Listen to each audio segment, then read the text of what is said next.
A sharp pullback in index heavyweights, Bajaj Finance, Reliance Industries and HDFC dismantled a firm set up in the markets on Monday. After starting gap up and reclaiming crucial psychological levels of 59,000 and 17,600 in intraday deals, the BSE Sensex dropped over 500 points to end at 58,283 levels. The Nifty 50, on the other hand, shut shop at 17,368, down 143 points. Individually, shares of Bajaj Finance cracked 3% after global brokerage CLSA gave a sell rating to the consumer financier. Further, it believes the stock is likely to undershoot investors' expectation over the medium term. Overall, it has a target price of 6,000 rupees on the stock, which translates into a 17% downside from current levels. The rub-off effect hit shares of Bajaj Finserv as well, which dropped 2% on the bourses yesterday. This and the nervousness in the global markets ahead of key central banks' meetings this week may keep indices volatile on Tuesday as well.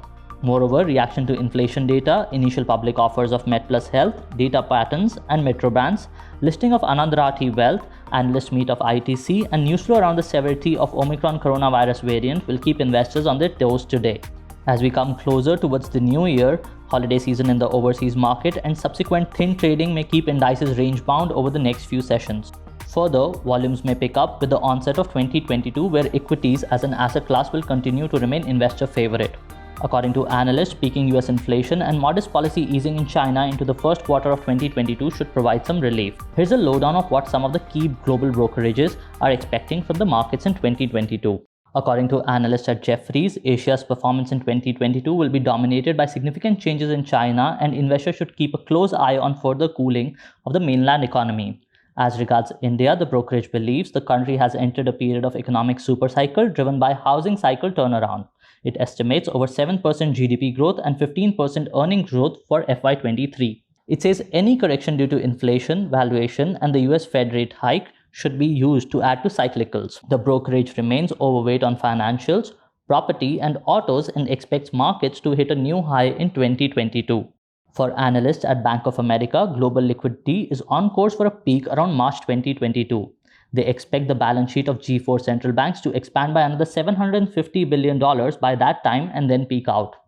Markets too will likely reach a high around the same time and may then see a downward bias as the earnings cycle in China surprises negatively and the US dollar remains strong. Credit Suisse also foresees attractive returns from global equities in 2022, with the earnings remaining the key driver. Domestically, Nifty earnings per share is projected to go 15% annually over FY19 and FY24, with the financials contributing nearly half the growth during the period. The brokerage prefers domestic cyclicals over global cyclicals and is overweight on financials, industries, and cement. Among individual stocks, SBI, HDFC, and Ultratech Cement are the top picks. Morgan Stanley analysts have the most conservative estimates as they expect emerging market equities to struggle in 2022. While they're more constructive on Japan equities and see 12% upside to their TOPIX target of 2,250, they're cautious on India. With a 50% probability, they see the Sensex hitting 70,000 mark in their base case scenario by December 2022. In a bull case, it may rise to 80,000 level or may fall to 50,000 mark in the bear case.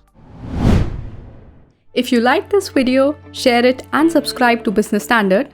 For more news, views and insights, log on to www.business-standard.com. Do also follow us on YouTube, Twitter, Facebook, Instagram, Telegram and LinkedIn.